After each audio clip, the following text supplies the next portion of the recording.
Hi, everyone. It's good to see everybody. Hello. Um, I went pretty quickly last week, but I think it was good. Um, and the truth of the matter is that in this chapter, chapter three, the soul of man, when I was reviewing it, the first thing that came out of my mouth when I was reviewing it today was, "Are you kidding me, Rabbi Steinsaltz?" Like the vast literature that's written about this subject is like so vast, and he puts it into like how many pages? Five, six? It's like thanks a lot. Well, not to mention that he wrote a whole Right. book I was about to just say called that. Haneshama, Right. just called the soul. Right. So So- thanks a lot. So I was thinking of trying to do it like, within one shot, but it's going to be impossible. There's just too much here and important stuff. And the reason why I'm saying important stuff is I want to tell you two stories why it's important that illustrates. Number one, a friend of mine who was also my dorm counselor when I was in ninth grade at Makor Chaim, named Moshe Cohen, was once asked by somebody at a Shabbos table. He was once asked, "Can you tell me about reincarnation of the soul according to Judaism?" And he's like, he stopped. He's very good, and he said, "Can you tell me what you mean by soul before we start talking about reincarnation? Can and you understand what the soul is? Like let's start from the beginning." And the guy was and the person was like, "Oh, but exactly. You can't talk about everything else unless you get to the basics of what are you talking about." And the other not story, but thing to think about is we have to understand this. We must if we are true to if we even want to make sense of simple meaning. Again, I keep on going back to this simple words that are in our literature or liturgy, whatever you want to call it. You know, what does it mean? I'm going to ask a question. I really want people to answer me. I think we touched upon this. I think, if I remember correctly. But what does it mean when we sing that famous, V'shamru v'nei Yisrael at the Shabbat, right? And Ashkenaz say that like on Shabbat night, during davening, right before Shemana Esrei on Friday night, right? And we say it in Kiddush. Some people, what does it mean at the end when it says Vayi Nafash? We did talk about this, didn't we? Maybe it was another class. When at the end of the psukim, when it says God rests, it says Vayi Nafash, Shavat Vayi Nafash. What does Vayi Nafash mean? That makes Refreshed. into a verb. Refreshed. That's what I said. That's what. If you look at this, because somebody in the meantime could open up a siddur, I like a translation. That's most right, but it doesn't mean that. It's taking the noun nefesh and making it into a verb. And he sold, souled. That would be the real translation. God sold. God, not even us. God sold on Shabbat. How do you soul? How do you soul? Well, yeah, exactly. The spirit was recreated. Okay. The spirit, but you're still inspired. Oh, and he was inspired. Right. That's a different verb. It's hashra'ah. That's hashra'ah in Hebrew. Inspire is to be hashra'ah. Oh, nizahev is excite. Right. So what is vayinaf? We're saying these words. What does it mean? What is a soul? What are these things? So we're not going to finish this chapter tonight, but at the same time, I don't know where to stop in the middle. We're going to have to just go. We're going to have to wing it a little bit, see where it takes us. I also tried to think, like the previous chapter, I was thinking, what paragraphs can I skip to make it easier? There aren't any in this chapter. Every one, because in this one, every paragraph has something that he says there that you have to understand, and you need to understand if you want to understand the next paragraph. One builds off of the other. So let's just go into it, try to see where it takes us, and go from there. Okay. The soul of man, chapter 3. The human soul from its lowest to its highest levels, is a unique and single entity, even though it is many faceted. I'm going to go on, okay? I know that it's not completely understood, but I'm going to keep on going. In its profoundest being, the soul of man is a part of the divine, and in this respect is a manifestation of God in the world. To be sure, the world as a whole may be viewed as a divine manifestation, but the world remains as something else than God, while the soul of man, in its depths, may be considered to be a part of God. Does everyone understand that? I want you to just get the gist of it, what he's trying to say over here. Go ahead. You may not understand every detail, but let's just get the gist of what he's trying to say. In a certain, he's trying to say here, he's trying to explain the difference, in order to make it just clearer, he's making the difference between the world and the soul. They're both creations, or so to speak, or manifestations of God, right? The way God reveals himself, and we talked about that a bit in the previous chapters. But there is a difference of what it's manifesting and what kind of separateness or seemingly separateness there is when you're comparing the world and everything in it and the soul of man. Okay? Okay. Indeed, only man, by virtue of his divine soul, has the potential and some of the actual capacity of God himself, because it comes from God. Okay? The manifestation, okay, or the practical implication of that difference between the soul and the rest of creations and the rest of the manifestations of God is that the soul of man allows for man, or gives man, the power to be like God. And man is unique in that way because it's different than the other manifestations of God in the world. Okay? This potential expresses itself as, what does it mean to be like God? To go beyond the limits of a given existence, to move freely and choose other paths, enabling man to reach the utmost heights or to plumb the deepest hells.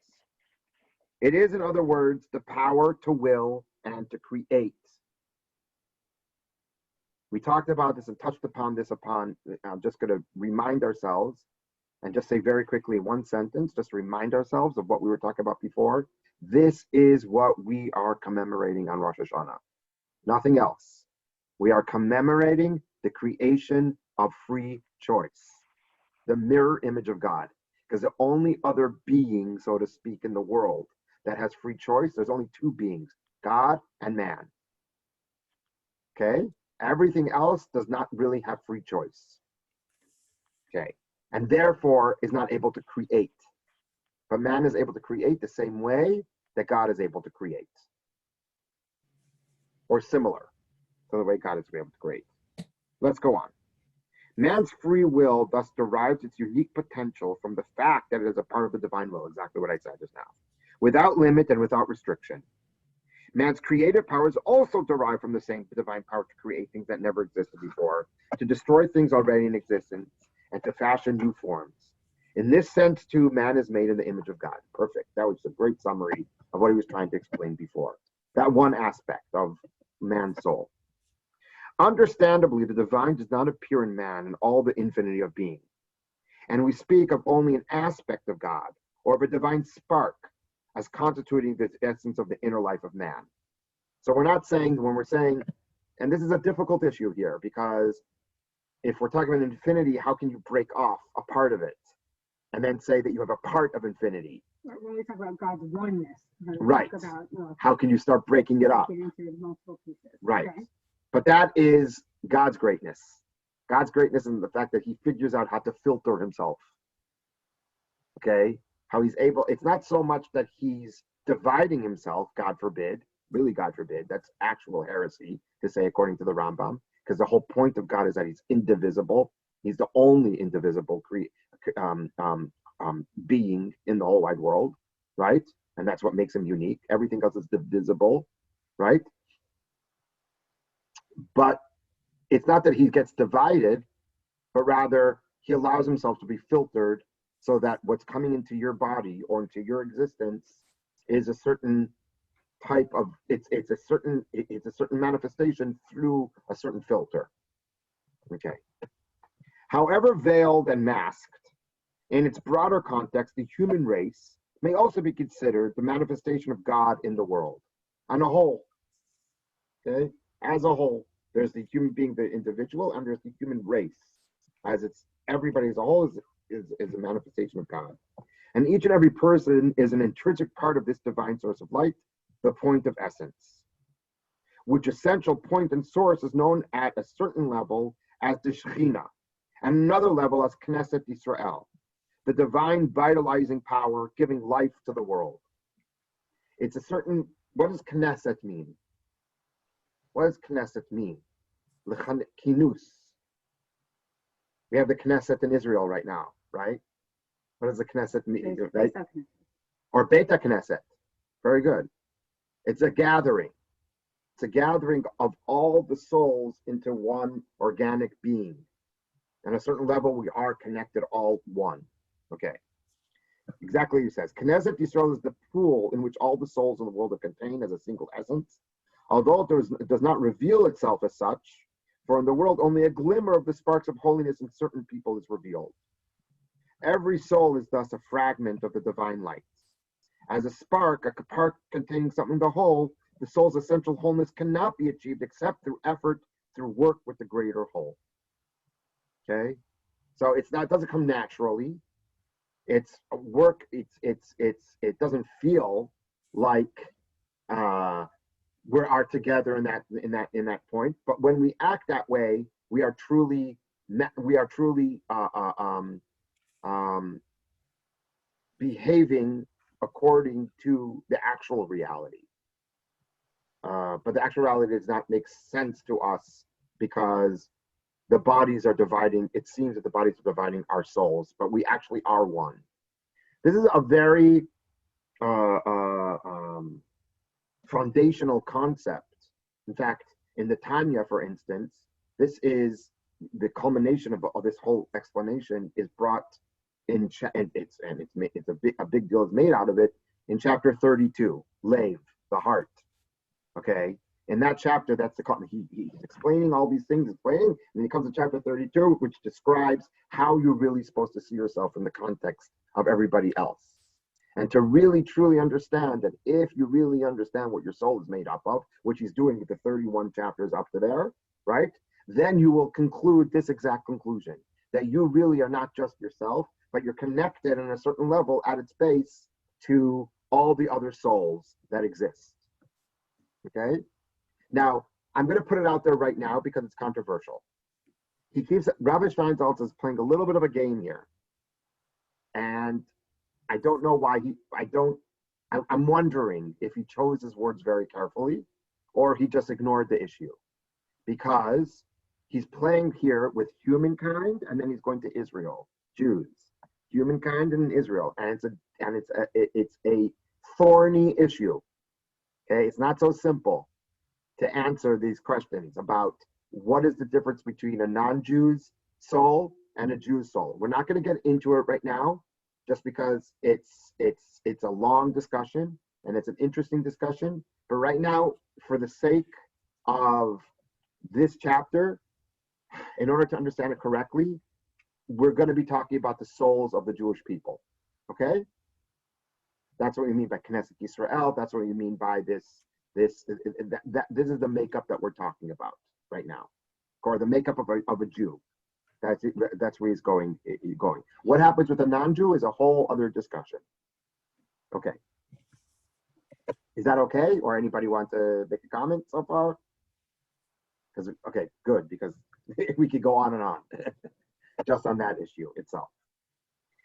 Let's go on. Nevertheless, in spite of all the bonds uniting the individual soul, either with a higher source or with every other soul, each particular spark, each individual soul is unique and special in terms of its essence, its capacity, and what is demanded of it. Okay? No two souls coincide in their actions, their functions, and their paths. No one soul can take the place of another, and even the greatest of the great cannot fill the special role the particular place of another that may be the smallest of the small. From this notion, incidentally, derives Judaism's profound respect for human life. And I would add here something else that I heard Rabbi Steinsaltz say. From this notion, incidentally, is derived the whole concept of democracy. Or equality, not democracy, equality. Equality, that's a better word, correct. Not equality, no, not equality. That at a certain sense, because it's not always equal, everybody's equal. It's not across the board that everybody's equal. But at a certain place, there's equality regarding the importance of each person in and of itself, Yeah, but regardless. that is equality, because one of the things Rabbi Steinsaltz says, he just said it in this past week's essay on the Parsha. And I believe, and I know he mentions it at Arthur brings it in his book, On the Road with Rabbi Steinsaltz. He was at a lecture with a bunch of scientists. And he mentions how we all have this idea, it's something that it's a very, very cherished idea of like the equality of man, right? We're all equal. But he said, you look, you're scientists, you're trained in observation. Really, nobody's equal. There are people who are smarter, people who are dumber, people who are beautiful, people who are less beautiful, people tall, short, all those things. Creative, not creative. He goes, so really, human beings are fundamentally not equal. It's not something we see anywhere, right? But what is it that makes us equal? Our souls, our value in the eyes of God, right? And that's actually, you know, that's where the source. Am I right, Arthur? Have I got it right? Right. Yes, So, yes. democracy implies that our voices and our choices are equal, like are equal. We have equal say. Well, I'm using the word democracy because we're so used to, even watch commercials. Okay, we're so used to these slogans. Okay, that every person is important, and we can't. Everybody needs each other, right? And everybody fills a special role and stuff like that. But the Steinsaltz way is to say, to have chutzpah and say, prove it, or maybe not. It's annoying because, what do you mean? Everybody believes it. Well, why? And you have to go back to the basis. Why is it true? Why do we believe these things? First of all, it wasn't always believed in every other culture, and in a lot of other cultures, a lot of other societies. It's not a given that it's just a universal belief. It's not a universal belief, but it's stemming from a certain place of understanding what the soul is. In order to understand it truly and not just leave it as a slogan, we really have to understand it. So what is this soul that makes everybody worthwhile, innately worthwhile, inherently worthwhile, regardless of what they're doing or what they're thinking or what they're producing, etc.? What makes a person worthwhile is their soul. So what is this soul? So let's go on. The life of a person is something that has no possible substitute or exchange. Nothing unknown can take its place. The soul as a primal existence, that is prior to its connection with the world of action or the physical world, is thus already a distinct spiritual entity, in that it is a special combination of various sefirot from different worlds. Remember we touched upon sefirot last class, or last session?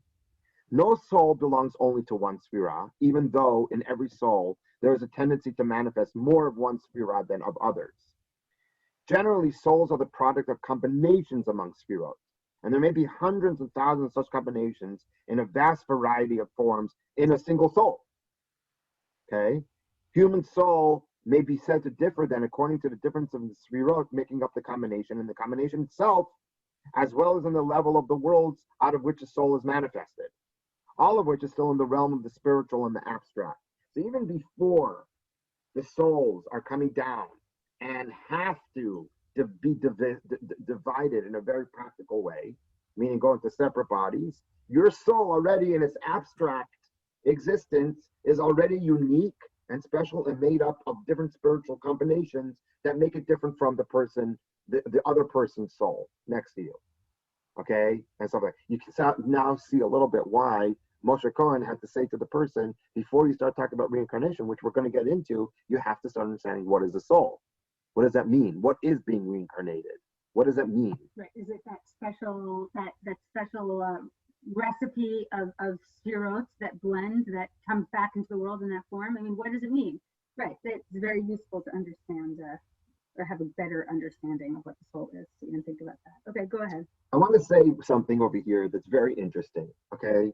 Because this is how, for instance, the Tanya explains the differences of opinion or differences of ways of thought between what we call Beit Hillel and Beit Shammai, right? The classic arguments in the Mishnah between what we consider Beit Hillel to be more lenient, which it is, usually the vast majority of the time, and Beit Shammai, which is considered to be more strict. And the Tanya explains because their souls were made up, this basically in a nutshell, to be very, very crass or very broad. The Beit Shammai was coming from, like Rabbi Steinfeld says over here, a tendency to manifest of more of one sphere of the others than the others. So the tendency of Beit Shammai was that his soul was made up more of contraction and gura, of justice, of limits and restraint, versus compared to Beit Hillel, which was more of a expansive, giving, all-inclusive type of tendency, which their soul was made up of from those spheros. Now it's very interesting because I just was learning this the other day with somebody, you come to a Gemara, right? And I'm not going to go through the whole Gemara, but basically the conclusion of the Gemara, for some reason, and there's a way that it has to reach this conclusion. And the conclusion is that, in a nutshell, basically, let me explain. There was a rabbi who listed a list of things, but he didn't list other things in a certain list. And the Gemara asked, how come he didn't bring in on the other parts of the list? And they said, because that was disputed. Those issues, the other things that he wanted to only bring things that unanimously accepted. I'm listing certain things that fall into certain criteria based, then this is what everybody agrees to. The other things I didn't bring in my list because there were rabbis who disagreed of what the halacha was. I didn't want to bring in those issues. Then the Gemara asks, but even the list that person brought in, that this rabbi, whose name was Ula, brought in, they're disputed by Beit Shammai. And we have it straight in the Mishnah. Those three things that he listed are disputed. And the Gemara says, no. Beit Shammai, when he disputes, is not even considered a dispute. We so much don't take into consideration his opinion. And the Kabbalists explain that Beit Shammai's makeup can only be expressed in higher worlds at this time, but can't be expressed in the lower worlds, in the world that we live in right here, right now. So therefore, it's irrelevant for us. But it's not as if they're trying to say that they don't count. They don't count down here. What I'm trying to say is what their makeup, it's not as if the Gemara is saying they don't count and we just they don't even count.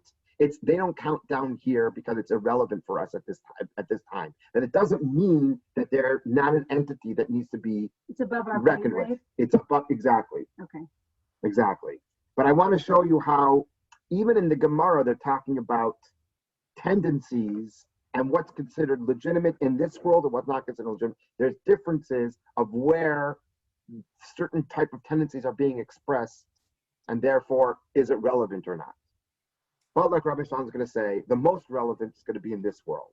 And that's what we deal with right now. And why? And he's going to go great length and talk about it right now.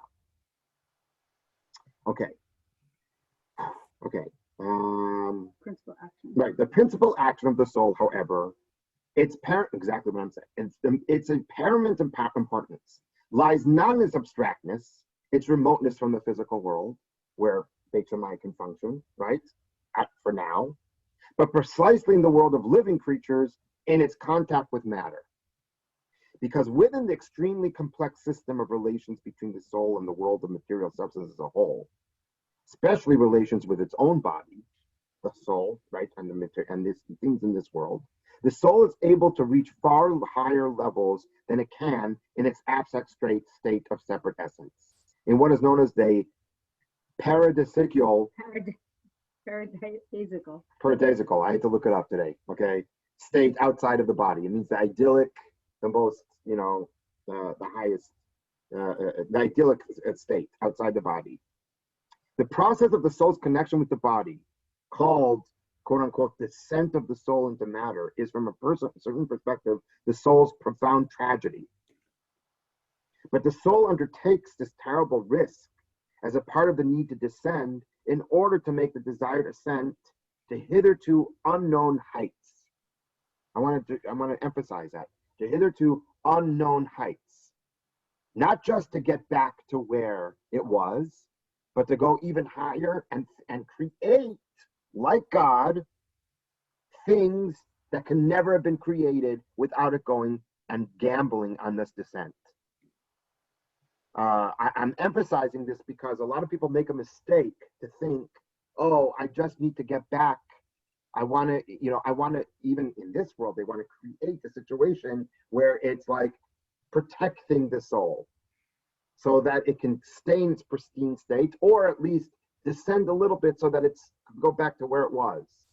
This whole gamble is not worth it if all we're looking for is to get back to where it was. We're trying to create something new. Okay, we're trying to dare I say it, we're trying to be like God.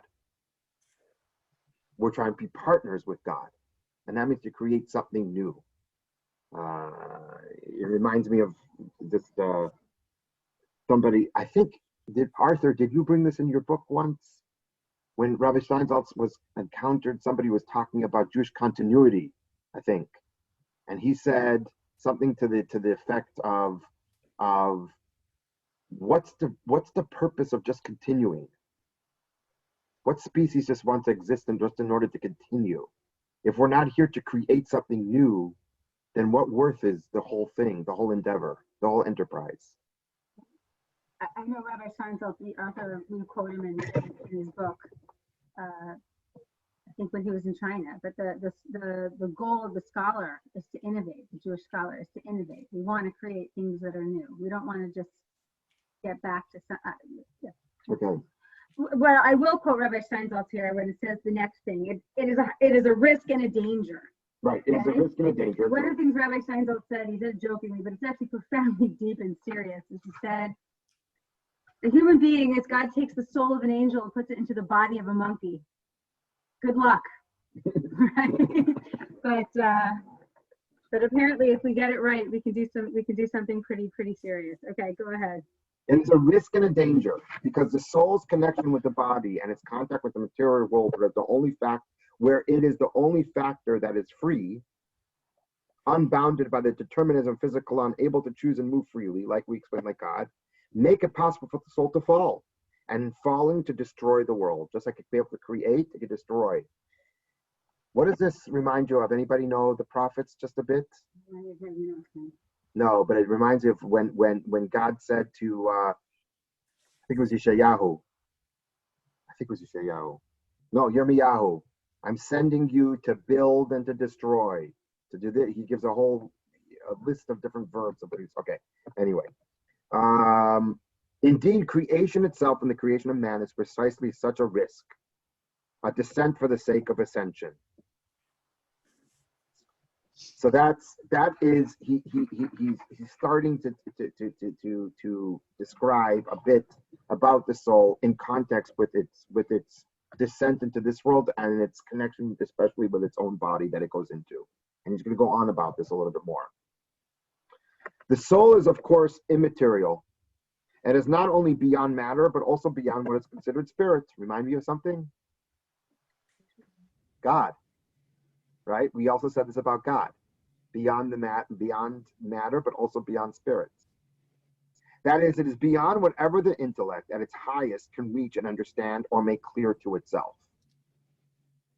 Ladies and gentlemen, this is the concept of what we consider to be your ultimate core will or desire. And the Kabbalists use this word as it's desire. Ratzon? Ratzon. Yeah. Yes. When the Medrash also describes the reason why God created the world. Why did he create the world? Nit avalo yitbarach lasot lo dirat b'tachtonim. He used the word taiva, a deep desire that's inexplicable. I can't explain it. God can't even explain it, why he wanted to create the world at its core. And there also for us, there are certain things that we can't, it's in our soul, that our soul's made up of, that's just the way it's wired. it's something so much a part of me, I can't even explain. It's beyond my own explanation. It's beyond my own intellect. The soul is thus not to be conceived as a certain defined essence, caged in the body, or even as a point or immaterial substance, but rather as a continuous line of spiritual being, stretching from the general source of all the souls to beyond the specific body of a particular person. We're not going to understand this completely. We're just going to go with this, okay? Get the gist of the matter. The connection between the body and the soul is like what occurs at the end of a line of light when a dark body is illuminated. And because the soul is not a single point in space, it should be viewed not as a single existence having one quality or character, but as many existences on a variety of spiritual levels, one next to the other, above and beyond one another. In other words, our soul is not just the thing that is coming and giving vitality to our body. It exists on different levels. Remember those worlds we were talking about? I'm going to get into that a little bit. All at the same time, regardless, and it's not dependent upon if we are aware of it or not aware of it. It just is. It is a fact of life. Now, the question is, he's going to get to this, and we'll see very quickly. It's our choice of how hard do we want to work and to be aware and conscious of those those different levels of where the soul exists, all at the same time. It's up to us to be able to rise up, okay, and become aware of the different levels of our soul. Thus, to begin with, the soul gives the body its life. So not to begin with, the soul gives the body its life and being, that vital being which distinguishes anything live and real. My father, Alav Shalom, said that I think one of the first courses for any medical student in the University of Minnesota was given by a certain professor. And the first thing he did, the first day of medical school, he brought out on a gurney a dead body to the lecture hall, a cadaver. And he, uncovered it. And then he brought out a gurney with a live body, a person live body. And the first question he asked to all these potential doctors is, what's the difference between this and this? And this is exactly, and what's the difference? Is it something technical? Is it because this thing has a heart that's beating and this thing doesn't have a heart that's beating? Is it because how do you define it? What is the difference between this thing that's alive and this thing that's dead? And here is one of the explanations. In one of them, there's a soul. In one of them, there is no soul anymore. Going on, beyond this, it provides the individual person with a special character. Not only does it give it vitality as everything else in the world, because in that level, everything in the world has a soul, which according to that result, it's true. Because everything is getting some kind of vitality, is alive in some way, even inanimate objects. And we talked about that. But the human being soul also provides individual person with a special character because of the combination of the sphirot that we talked about, what it's made up of, and thereby fixes the way to participate in the reality of creaturely life in the world. How you're going to perceive it, how you're going to relate to it, how you're going to function, and all these different things. Made up of what your soul is made up of. In other words, a human soul, at its most primary level, animates existence in terms of life force, movement, and propagation of the species. And then on another level, it acts as a source of man's capacity to think, to imagine, to dream, to contemplate. Both of those things at the same time. The divine spark that is the soul thus vitalizes the human body with the essence of the life of living creatures, but in a manner far more complex and potent than in other forms of life. Because other forms of life, like I just said, do have souls. But this human soul is different. In spite of this added complexity of mind and emotion, and here we switch gears a bit. Here's where it's like, are you kidding me, Rabbi Steinsaltz? This is what made me say, you're kidding me. Because now he's getting into a whole other thing. Not only just talk about the soul, but now he's going to talk about, okay, now I'm going to tell you all I said about just up to now is a certain type of soul. Wait, we haven't even gotten there yet, type of thing. In spite of this added complexity of mind and emotion, which makes us different, how we relate to the world, which makes us different than all other creatures in the world, In spite of all this, this level of soul is called the animal soul, in the sense that it's parallel to the souls of other living creatures and functions, thinks and is aware of itself as being concentrated in a particular vessel, the vessel of the body. So it's like Rabbi Steinsaltz says in his Hebrew, or now it's English, I think they translate it right, in his commentary in the Tanya, he says it's just a very, very, very sophisticated chimpanzee type of soul. The animal soul. It's just very sophisticated, but it's still in the same field of play. This is an animal and this is an animal. This is getting vitality, but this is getting vitality, but a lot more complex in a lot different way. The animal soul that's giving vitality to the body. At the same time, as we have seen, this soul, the primary natural animal soul among man, is not necessarily connected only with animal needs or the physical aspects of life, being as a source of those aspects or qualities peculiar to one as a person. So a person, it's not just giving vitality to a person just to be able to eat, drink, and whatever else, do animalistic things, right? But it's giving a person, it's making a person who a person is, and what a person is, but it's still within the zoological system, this soul. Is that understood, what I just said? Because this is an important, I'm going quickly, but this can be discussed and elaborated upon. What is this animal soul? It's a soul of a human being, but it's still within the realm of the animalistic world. So is Rabbi Steinsaltz saying here that beyond my animal soul is animating not just my body that gets hungry or gets tired, right, but it's also animating my personality? Yes. Okay. So my godly soul is Wait, he didn't get there yet. Okay, fine. So even just my quirks, my all the your little dreams, your the things that which artist, your passions, which paintings I like in the museum. Yes. Everything. Exactly. Okay. Not only that, it can even animate your morals and your ethics. Okay. Well, it can. Well, I guess we'll find out. Do we want it to? I'm sure it does. The question is, of course, my ethics. That's but the question is, do we want it to animate our ethics and our morals? Well, this is going to be the. What are we going to look to for that? Well, this is going to be the classic discussion of what are the 10 Commandments made up of, which we did in our youth program. Half of them are rules and laws that 5 of them right, are rules and laws that other societies also have. Talk about just making a good society, a fair society, a society that not everybody's, killing each other. Don't steal, don't covet, don't murder. Why does God have to get? Why does that have to come from God? Right? Because even the animal soul can reach those conclusions as well. And what the whole point over there, I'm not going to go to a whole drasha here, but the whole point over there is that there's a huge difference of where those laws are coming from. If they're solely coming from the animal soul that are creating it, is it? Right, am I doing it because I want to, or because God told me? Right. Am I killing you because I? Right.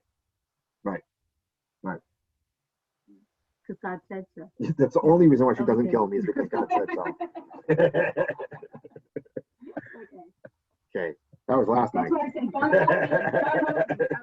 Okay, go ahead. All right. At a higher level, above this primal soul, there exists in every human being a divine soul.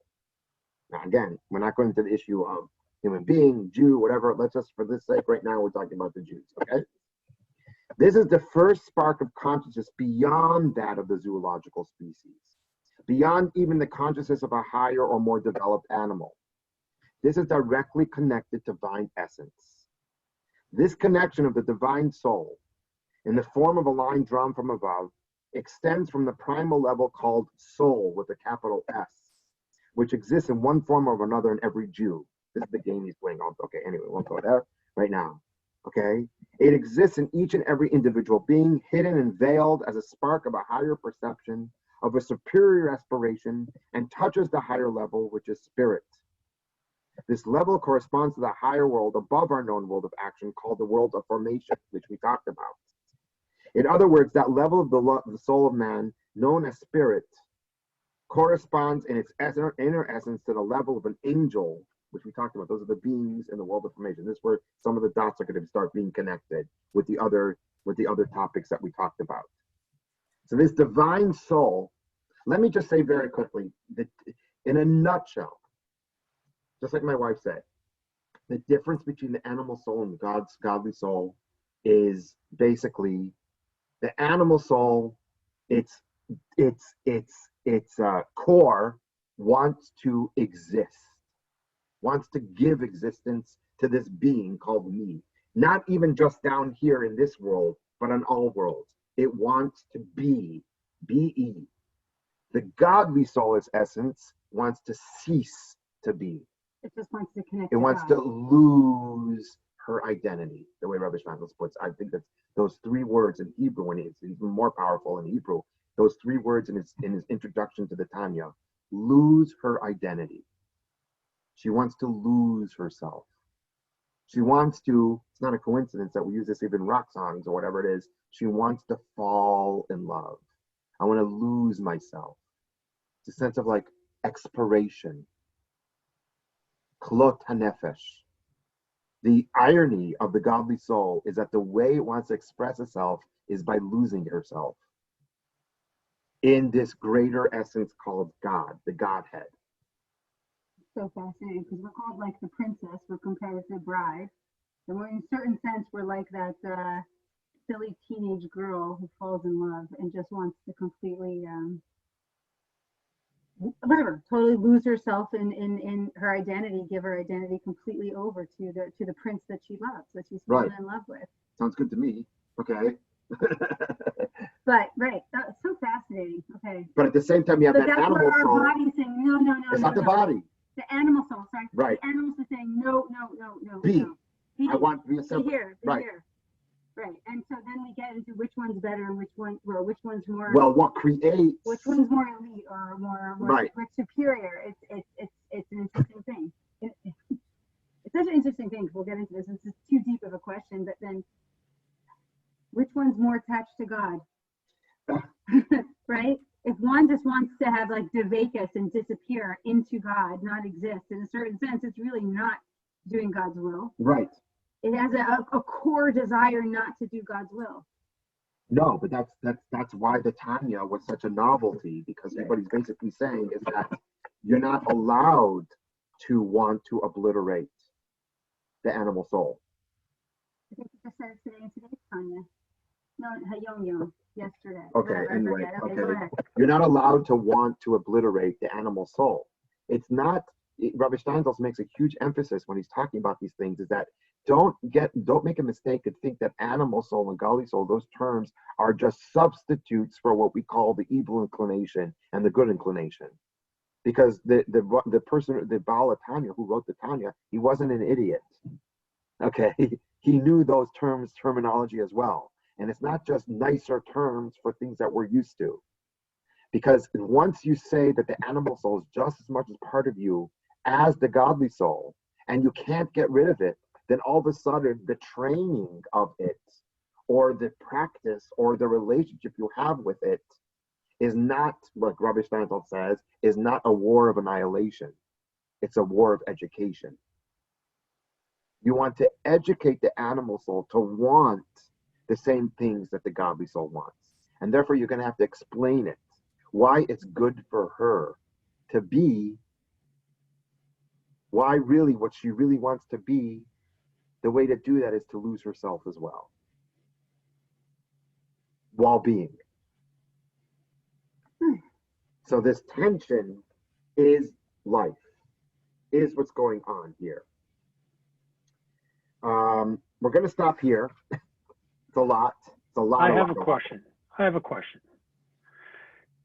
What you're talking about, losing oneself, can that be compared to what many Eastern yogis are trying to do through meditation and becoming one with the universe?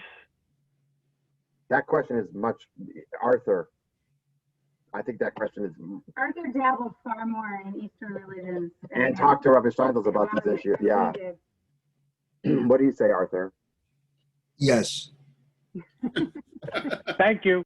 Okay. I agree. I agree. Although there is a danger, there's one danger of people fooling themselves. The one danger is that sometimes a person thinks that they're so losing themselves, but really it's just a show of ego. It's just losing themselves in their own narcissistic self. Exactly. That's what you see a lot. That's what's better. That's what you see a lot. The people who are truly losing themselves, yes, there is this. The pure concept is parallel to what you're talking about. Yes, but the actual, it's like, how much is that person who's losing himself looking over their shoulder, saying, are they appreciating me by me losing myself? Or I would say even more. Now I get to ignore that person who needs me. Ah, that's even better. Lose myself in my own, I don't know, narcissism. Yes, we'll leave it at this. There's a Hasidic story of, like, I think it was the grandchild. He was the grandchild of the person who wrote the Tanya, that he was in such dveikus, he was in such ecstatic type of state, going higher and higher of consciousness of his soul, that there was a baby crying in the other room, and he didn't hear it. And his grandfather, the Baal Tanya, came in and say, don't let your ecstatic dveikus ever interfere with taking care of a baby who's crying. I think that was about the Mitzvah Rebbe, actually. Yeah, Right, that's what I said. He said it to the Mitzvah Rebbe about his grandson. It was the Tzemach Tzedek, the third Chabad Rebbe, who was crying. Here we go. Right. Yeah. But it's true. I mean, this is something you'll see. You see a lot, and not just amongst Jews, but all kinds of people who claim to be on a spiritual path. Is that that's the seductive piece of it. And in some ways, the seduction is that I get to be really, really self-centered and narcissistic and call it spirituality, right? That's unfortunately the Torah way doesn't really let us do that. Unfortunately, but you know. And Rabbi Shlomo touched upon this, and he's going to go even deeper into it soon. That bottom line, the soul cannot really express itself. He explains this without truly coming into this world and interacting with this world and taking care of things in this world. This is the way explained the Pirkei Avos, the Ethics of Torah in the Mishnah, which it says, "Bal korchach ata chai," against your will, you're alive, or you have to live. And the way it's explained there, it's not just a statement of fact, but rather it's a lesson how you have to perceive yourself. And that statement, in one way of understanding it, is that for those who don't want to live in this world, those who want to separate themselves from this world and become so spiritual and become so losing themselves, no, get back down there type of thing. It's against your will. You have to go down here because that's the whole purpose. It's not about you. It's not about you. It's about what are you doing in this world. And that's where your soul goes up higher. And he's going to talk about he's going to get basically into this whole concept of tikkun olam. The whole purpose is it's not about you, but rather it's trying to create a different world. It's becoming like God. Becoming a partner like God, with God, I'm sorry. That's the whole purpose of the soul, because the soul is from God. It's a manifestation of God. All right, I hope that wasn't too, it was. Food for thought. I don't. I thought it was actually very, very. Oh, thank you. Because That's I'm what still I thought, confused. but- Okay. All right. We'll see you guys next week. Have a good Shabbos. Thank you. Thank you so much. Have a good one. Everyone should have a good Thank you. Thank you. Thank you.